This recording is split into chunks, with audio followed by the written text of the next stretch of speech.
Assalamualaikum warahmatullahi wabarakatuh. Perkenalkan, nama saya Nurholik. Saya dari Stikes Muhammadiyah Ciamis, program studi Profesi Nurse.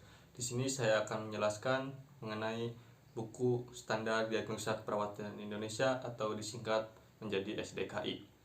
Apa itu SDKI? SDKI yaitu Standar Diagnosa Keperawatan Indonesia yang tujuannya satu, menjadi panduan atau acuan bagi perawat dalam menegakkan diagnosis keperawatan.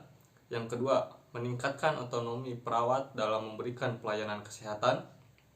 Yang ketiga, memudahkan komunikasi intraprofesional dan interprofesional dengan penggunaan istilah yang seragam dan terstandarisasi.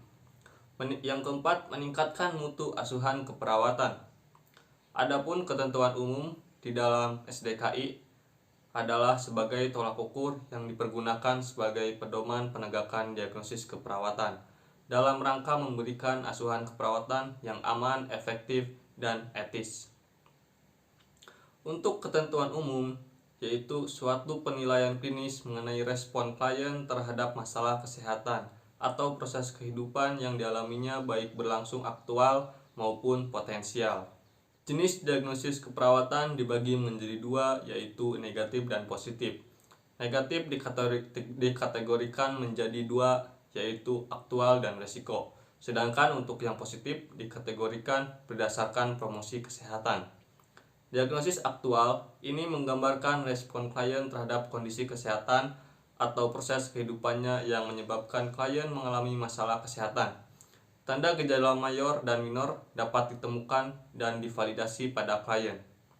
Diagnosis resiko menggambarkan respon klien terhadap kondisi kesehatan atau proses kehidupannya yang dapat menyebabkan klien beresiko mengalami masalah kesehatan. Tidak ditemukan tanda gejala mayor dan minor pada klien, namun klien memiliki faktor resiko masalah kesehatan. Diagnosis promosi kesehatan menggambarkan adanya keinginan dan motivasi klien untuk meningkatkan kondisi kesehatannya ke tingkat yang lebih baik atau optimal. Untuk cara perumusan diagnosis keperawatan, yang pertama, masalah berhubungan dengan penyebab dibuktikan dengan tanda dan gejala.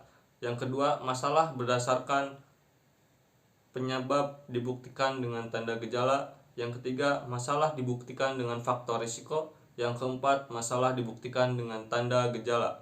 Diagnosis keperawatan dalam SDKI diuraikan menjadi beberapa kategori. Yang pertama, kategori fisiologis mencakup subkategori respirasi, sirkulasi, nutrisi dan cairan, eliminasi, aktivitas dan istirahat, neurosensori, reproduksi, dan seksualitas.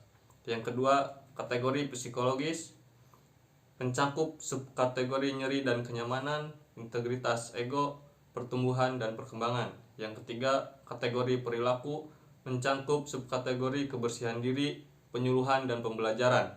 Yang keempat, kategori relasional mencakup subkategori interaksi sosial. Yang kelima, kategori lingkungan mencakup subkategori keamanan dan proteksi. Itulah penjelasan dari saya mengenai buku Standar Diagnosa Keperawatan Indonesia atau SDKI. Mohon maaf bila ada kesalahan kata. Khairul kalam. Assalamualaikum warahmatullahi wabarakatuh.